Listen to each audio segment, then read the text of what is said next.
Hey, happy June 7th. Can you believe we're already in the seventh day on this of the month, on the seventh day of the week?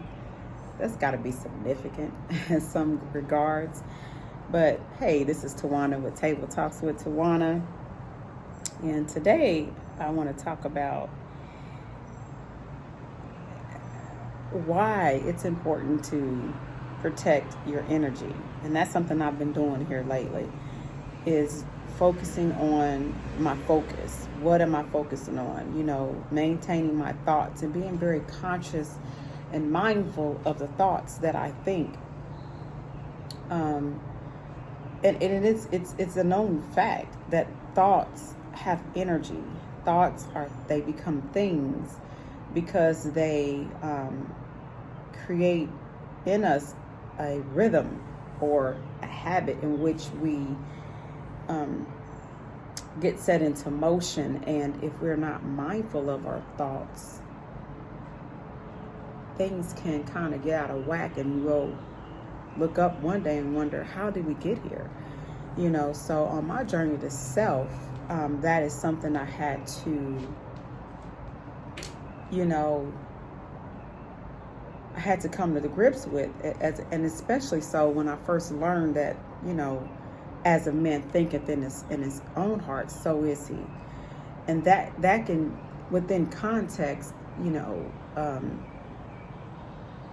what is called the law of compensation. Whatever you are internally, what's in your heart. Sometimes we know the heart can be deceitful. Whatever in your heart is what will come, is what you'll reap. Because out of the heart flows the issues of life. So on my journey to self, and I had to do some self-examination. What is it? Who am I? What do I really stand for? What am I vibing with? I try to keep things, relatable. So I know even Jesus spoke in parables so that people could understand exactly what he was trying to say.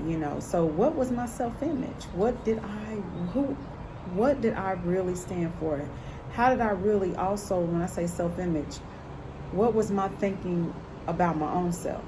And, doing a lot of reading and even research. And like I said yesterday on my video, sitting alone in meditation, I've discovered that I choose positivity.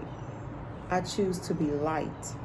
I choose to be responsible with how I think, how I speak, and how I live, because everything is in a rhythm, and there are universal laws that govern this. Like, we can't get away from the universal laws. And you wonder, and you sit back and discover, like, how does my life keep, ending up right back here? Well, you have to look at the patterns of your life. And an aha moment came to me in one of my classes. I believe it was my sociology class back in 2015. And my sociology teacher, he said, in order to change something in your life, you have to look at the patterns. And that was like, something clicked. I was like, oh, okay, the way I think is a pattern, and the way I do is a pattern. So in order to change the outcome, I had to change the way I think. Because if I change the way I think, my actions also will follow suit. It's called the analogy of life. So I had to get myself in the right environment, get around the right people, so that I can start thinking differently, feeling differently, and acting differently, because that was the only way it was going to change. Because otherwise, I'm just recycling old experiences.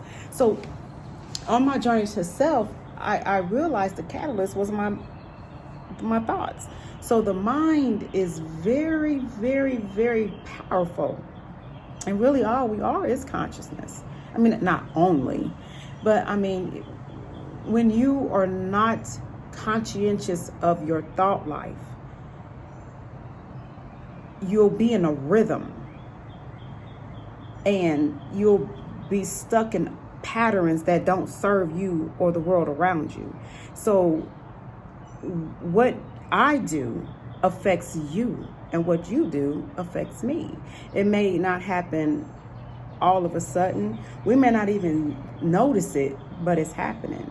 So I, as a responsible human being that I choose to be, and I haven't always been responsible because I haven't always been aware, that for every action there's a equal reaction. So it's like a wave. What I put out there comes back. It's like what I put out in life, I get it back. If I put little out in life, I get back little. But if I put good out, good comes back. If I put bad out, bad comes back. It's just like it's sowing and reaping. The universe is built around seed time and harvest. What we sow, we reap.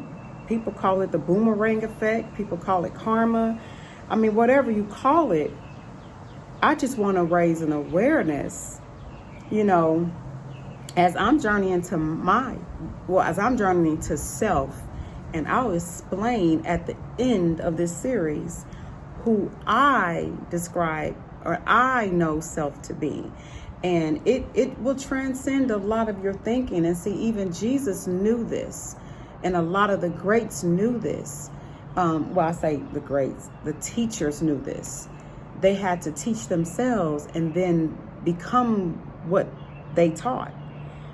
Just like John the Baptist, Jesus got baptized by that truth, that philosophy, if you will.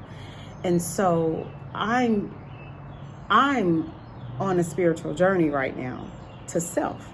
And as you sit back and you pull back the layers, you can't deny the fact that the world is made up of different types of thinking.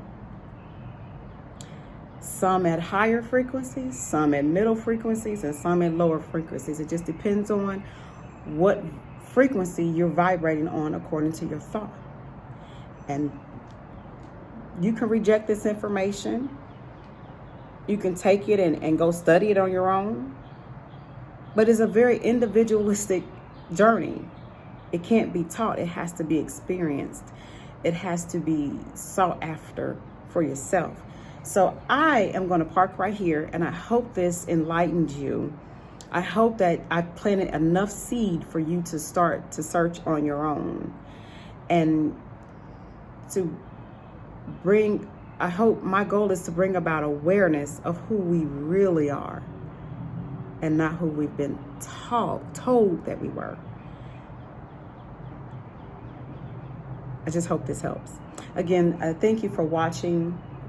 Thank you for subscribing to this YouTube channel, Table Talks with Tawana. It is an honor to serve in the manner that I'm serving in, and it's a privilege to have people even on this journey with me. So until next time, I hope you've done your research. Drop some things in the comments and let me know if this is helping you, or if you have any questions. You can email me also at tabletalkswithtawana@gmail.com. That's TWANNA. And let's build together. Let's study together. I mean, I'm still learning. So I'll be forever a student.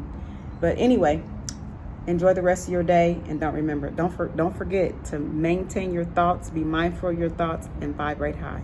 Until next time, be blessed.